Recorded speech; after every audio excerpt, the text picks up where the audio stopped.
So the film is described as being inspired by the 60s and 70s European cinema. And the story takes place in the south of France. It's actually all filmed in Malta in what looks like the early 70s. I think that's when it's set. There's a piece of music from 1969, so it can't be any earlier than that.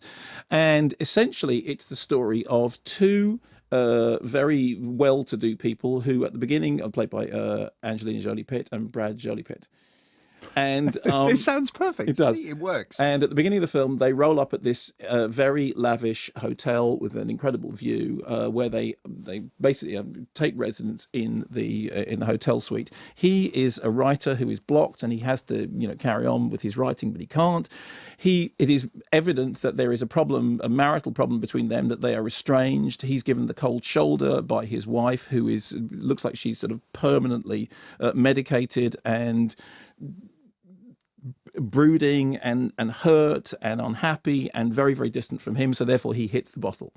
And it looks like everything is going very, very badly until a pair of newlyweds move in the room next door. And there is a hole in the wall through which the newlyweds can be spied. And both... Really? Yes, and both Angelina's character and Brad's character, I'm not doing the Jolie. Is it Porky's, this movie? New version of Porky's? Well, it's funny.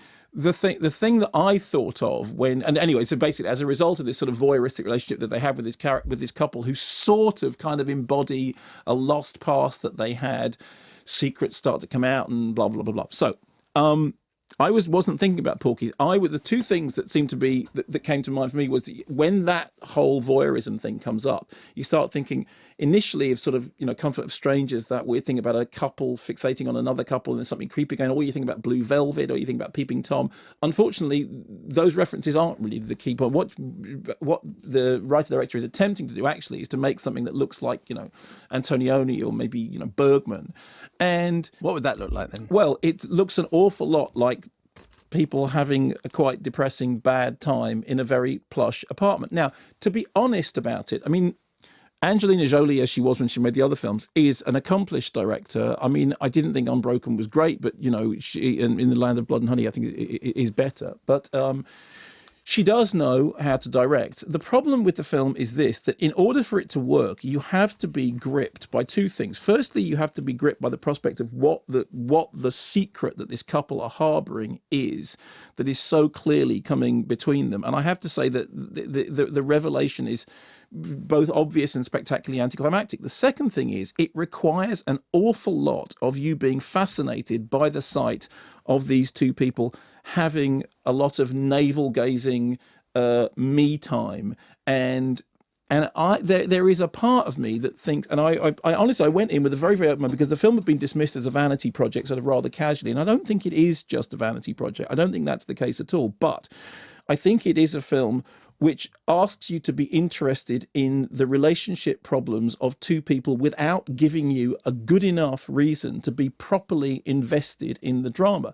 To the point that what ends up is you end up looking at the scenery and you end up looking at the wardrobe. So the central character, Vanessa, who is wearing this kind of, Elizabeth Taylor, Sophia Loren, completely covered, all this sort of entombed garb, which is completely at odds with the clothing of Melanie Laurent. You realise I'm thinking about the costume while the film is playing. That means I'm not engaging with the characters. Also, it is languorous in the extreme. I mean, it really... That is a very good word. Is it? Languorous, I love that. Yeah. It is a film that really feels that it can have, he comes in the room, they have a bit of a row, he goes out of the room, he has a drink, he comes back in the room, they have a bit of a row, he goes out of the room.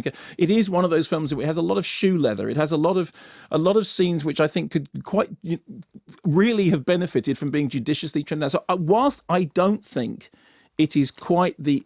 I mean, in America it bombed, and I've read some very, very snippy reviews of it. I've also read some laudatory things in which people say, well, it's a serious relationship. It's a serious movie about a serious relationship, but it is not interesting enough by quite some distance. And that's why I think the whiff of Vanity Project has lingered, because it is a film which demands for you to be intrigued by and gripped by and engaged in characters with whom I didn't find that engagement or that intrigue or that interest, to be honest.